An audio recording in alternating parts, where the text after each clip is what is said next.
You are listening to Leading the Factory Forward with your host, Lynn Friest. We share interviews with manufacturing experts and strategies for embracing the digital future, recruiting a new workforce, finding new business. Lynn is an advanced manufacturing strategist and leadership consultant who is on a mission to show manufacturing leaders how to improve their current operations while preparing for a digital future. And here's your host, Lynn Friest. Hello, and welcome back to Leading the Factory Forward. Today's episode is episode number 38. It's part 2 of our series on developing your leadership foundations. And today we're going to be talking about how you build habits of action. I've talked about some of these ideas in earlier podcasts, but I want to expand on them in this series and kind of put it together in a whole framework. So why are we doing this? Well, we want to develop new habits of thinking and action to help you create focus and energy and momentum in your job as a leader. And again, our goal is to help you build your leadership skills, both for yourself and your organization, as we move into an exciting and yet uncertain future. So as review, this is a 4-part series on developing your leadership foundations. The first one was on habits of mind. This will be on habits of action. Then we'll move on to how you create focus, energy, and momentum with respect to the work you do. And then finally, we'll talk about skills to lead yourself and others. In other words, what are the interpersonal skills you need? And this will get back into the emotional intelligence, again, a topic I've talked about in the past. So today it'll be what will be your habits of action.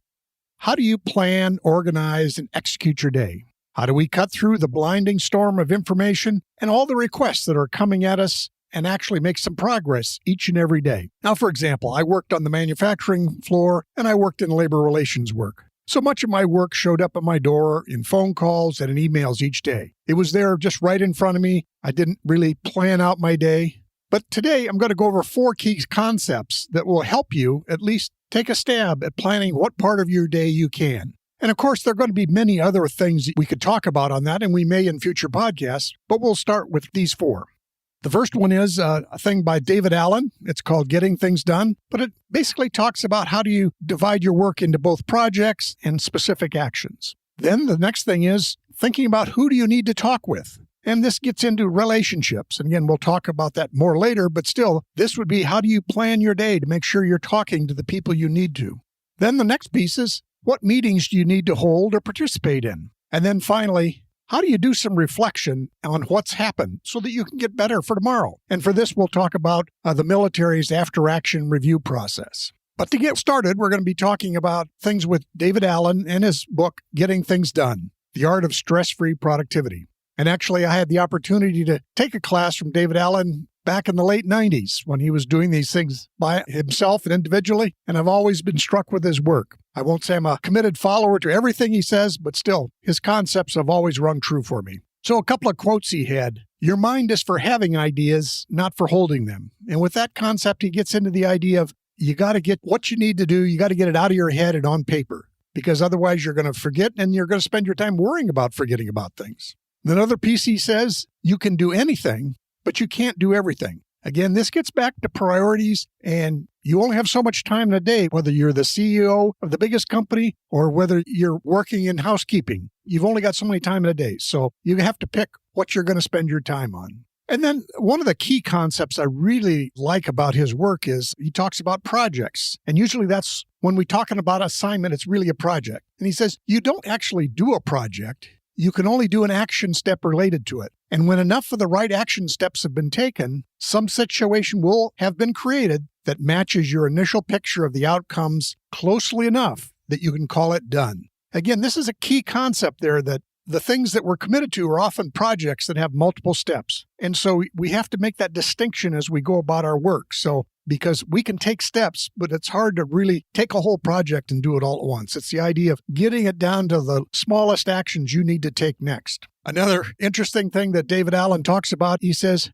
most people feel best about their work the week before they go on vacation. And it's not because of the vacation, but you've actually spent some time cleaning up, closing up, and clarifying and renegotiating all your commitments or agreements before you go. So his suggestion is, why can't we just do that weekly rather than only a couple times a year when we prepare for vacation? So then we get on to, his filing system, but basically in concept it is you're going to list all your projects, but then you're going to take each of those projects and start listing out, at least as you understand it today, some of the action steps, and then find a way to capture those action steps. It could be on paper, it could be in an electronic file. As a side note here, I would recommend something like Evernote, or if you're using the Microsoft Office, they have OneNote, but a place to capture these things. So again, you're not trying to hold these things in your mind. But this has always been really helpful for me, this concept of get my list of projects, but then think about for every project what are the actual action steps. Because then I can,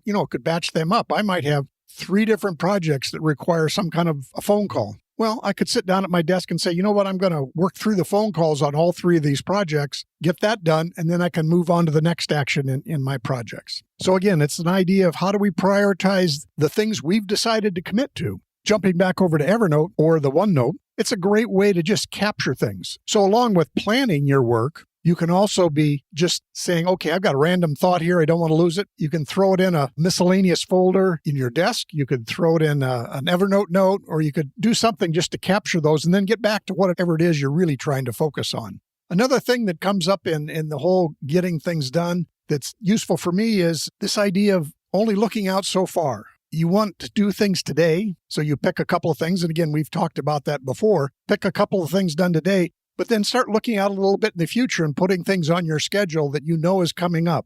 Again, one of David Allen's quotes is, you're either doing planned work, you're planning work, or you're doing unplanned work. And he says it's probably most effective when you're doing planned work. Next is planning the work. You're probably least effective when you're just randomly doing unplanned work. And we can all feel that. Certainly in my career, I've had that time where all of a sudden I just sit there, I'm overwhelmed, things are too scattered. It's just crazy out here. So the whole idea of while everything comes up, you do have to deal with everything. You need to get to at least have some plan so that you know there are some direct actions you can take the next time you have an opportunity to. The second piece we're going to discuss is who do you need to talk to? And a lot of this comes from episode 12 of the podcast on having great conversations. But think about the work you have to do every day. Who do you need to have a great relationship? So, for example, in my work, I mentioned I worked with labor relations people. So I had to have a relationship both with union leaders and with supervisors. And I need to literally be able to listen to them. And so you get into this idea is you need to be curious. You need to ask questions. If there's some issue that they want to raise, you really have to listen. Can't just sit there preparing to respond to people based on what you think they want. So it's the whole idea of really listening to people and being present. As any of us know, there's nothing worse than going into somebody's office to talk to them and they're busy messing around with their computer saying, oh, I'm multitasking. Okay, well, they're not really listening at the end of the day. Another thing is really to give them space. And that's the idea of you really have to let them talk it out. And it's unusual in today's world that we ever do that, where usually our conversations are kind of like a ping pong, or it's kind of like an instant message. And think how many times we've had misunderstandings come about in an instant message format. But the idea of let them have a full conversation, you'll probably learn something that you really didn't know.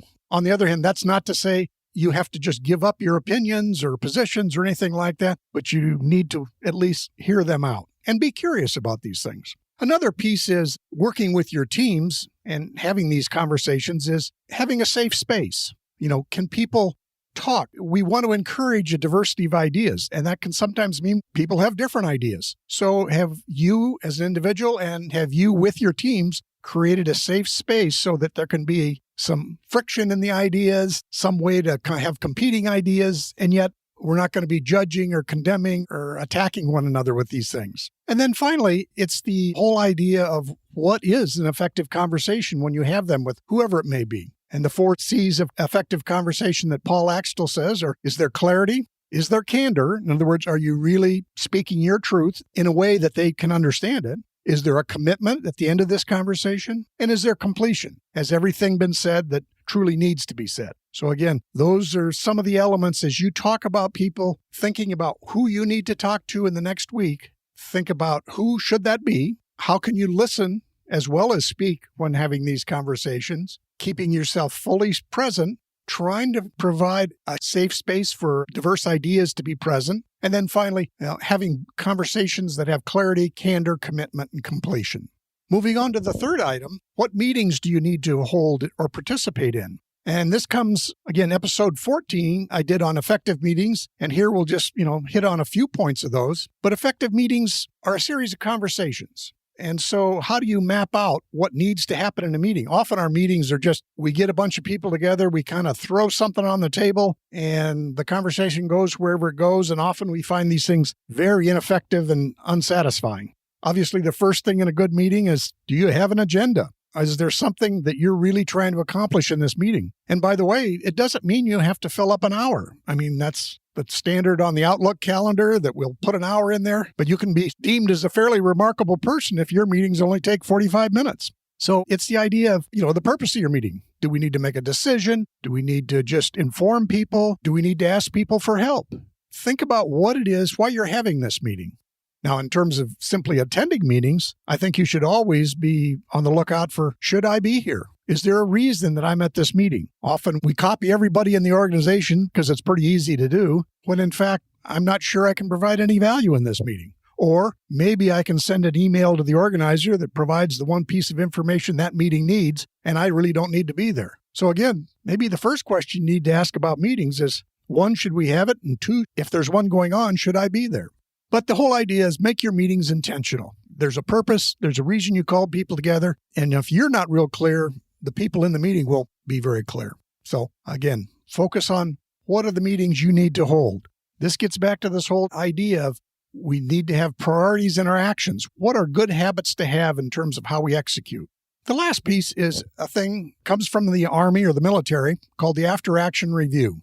I think, again, in today's business world, we often don't take time to review what happened. Try to understand what went right, what went wrong. We just keep taking actions, but never step back and say, okay, what just happened and should we do something different next time? So again, the pain points that come about from this are we make the same mistake over and over again. There's actually confusion in the organization about what did happen, and it's very easy to get lost in the blame game. And really to be actually true about it to people. In the military, they call it the fog of war, but in business, it's the fog of execution. Everybody could have had the best of intentions, but simply not understood a bigger picture or what other people were experiencing. So this after-action review is a short process, and it can be extensive. It can be just done in a few minutes, but it's how we learn and how we can really improve. I remember hearing a presentation about this some years ago, and it was put on by the Army. They would interview soldiers as they came in off every patrol in Iraq and Afghanistan, and then they'd try to compile those learnings so that literally they could give new information to the people who were going out on the next patrol the next day or the next night. They were trying to learn as quickly as they possibly could. And at the time, it provided them some valuable information because they could find out, okay, here's some new roadside bomb designs that people are using. Look out for these signs, But the whole idea there was quickly learn and then quickly provide that information to not have the same thing go wrong in the future. So as we jump into the after-action review questions, and again, it's a very structured thing in the military, but what did we intend to accomplish? What actually happened? They call it the ground truth. What caused the difference? What actions or innovations should we capture? I mean, there could be something that happened we can't or won't do anything about. What do we most need to improve on? And as we look through it, maybe a variety of things went wrong, but there's some key things we want to tackle first. And then how are we going to take that into tomorrow? It kind of goes back to our thing about conversations. The key thing in here to have these things effective is you have to have trust and relationship in the team. And everybody needs to know this is about learning and not judging. And we need to keep a forward focus. What are we going to do tomorrow? So again, that whole psychological safety thing, having the capacity for robust dialogue, it really needs to be there. And you have to have all the people present. In the military, they say that whether you be the general or whether you be the frontline soldier, your perspective is equally important. There's no stripes in the room. You need to look because it can be just as valuable to see the general's perspective as the person on the ground's perspective because they'll be different. And usually it'll help you find a better answer than if you just looked at one perspective. Now, I'll say, sometimes while this process can be fairly extensive, sometimes it's useful just to have a timeout during the middle of the day to make a correction. You could just have a sense that something's going wrong as we try to execute whatever we're doing in the factory today. Time out. Let's stop. Let's talk about what's going on. Is there things we could do differently rather than just trying to fix things throughout the day that maybe if we stopped and paused for a minute, we could actually prevent some errors later in the day. So sometimes a timeout and an informal after-action review is very useful. So those are the 4 things that I wanted to try to cover today, using that ideas around getting things done and projects and next actions, thinking about who do you want to talk with or who do you need to talk with during the day? What are the habits of action you need around who you talk with? What about meetings? What are your habits around having effective meetings? What do you need to do or participate in those? And then finally, how do we reflect? Take time to reflect on what happened. How do we do our after-action review so that we can learn from whatever happened yesterday and we can improve tomorrow? So the idea here is, what are the first steps you can take? So in terms of the getting thing done, I'd suggest make a list of your top 5 projects, and then what are 3 action steps that would move each of those projects forward? And then take those actions and schedule them into your calendar in some fashion. On the second idea of who do you need to talk with? Again, think about your top 5 projects. Who's critical to help you move those projects ahead? Who do you need to have a conversation with about the project? And then as you think about the people you're talking with, what's been the nature of your last 3 to 5 conversations? Have they all been conversations where you're competing on ideas? It could be sometimes you need to just have a conversation about the weather, quite frankly. But it's the idea of, think about it. If all your conversations have been contentious, that maybe means you need to have a more neutral conversation. The third item, what meetings do you need to hold or participate in this week? And as I said earlier, the first thing you should be asking yourself, should you be going to a meeting? Second thing is, does your meeting have an agenda? Then think about literally what are the conversations that need to happen in that meeting. And finally, even if that meeting is for making a decision, think a little bit of how you're going to make that decision. Is it going to be unanimous? Is it going to be your decision as the leader? Is it going to be a consensus of some kind? How are you literally going to make a decision if that's what has to happen in the meeting? Then the fourth idea of having a reflection or an after-action review. Quickly grab your team on something that happened this week and ask them the AAR questions. Okay, this happened last week. What was supposed to happen? Every perspective is different, so appreciate those perspectives. What have we learned? Again, keeping everybody in that area where it's a safe space and we're not in a blame game. And then what could we do differently tomorrow or next week? So this wraps up this episode of Habits of Action. Again, we talked about the getting things done concept of projects and next actions. Who do you need to talk with? Your relationships. What meetings do you need to hold or participate in? How do you have effective meetings? And then how do you reflect on what happened so that you can learn to make things better in the future? For a second here, I'll reflect back on episode 37, where we talked about atomic habits. Building the habits of action are also included in that book. And the corporate athlete, where they talk a lot about developing routines for action. So again, these things, they kind of blend over between the 2 podcasts and the 2 concepts. Habits of mind, habits of action, they're often similar. Now, in our next episode, we're going to talk about how do you create focus and energy and momentum. A lot of this will have to do, how do you create what they call deep work, which I've talked about in earlier episodes, and also how do you do what they call deliberate practice. In other words, how do you practice so that it really makes a difference as far as your learning and being able to perform better. And then finally, that 4th episode after that will be skills to lead yourself and others. And again, that gets into the areas of how do you know yourself and how do you relate to others. So with this, I encourage you to visit my website, the podcast website, download the PDF that comes with this episode. It'll be at the bottom of the episode, and you can use that as a tool to capture notes as you start your exploration of the concepts we presented today. So thanks for listening, and we'll see you in our next episode.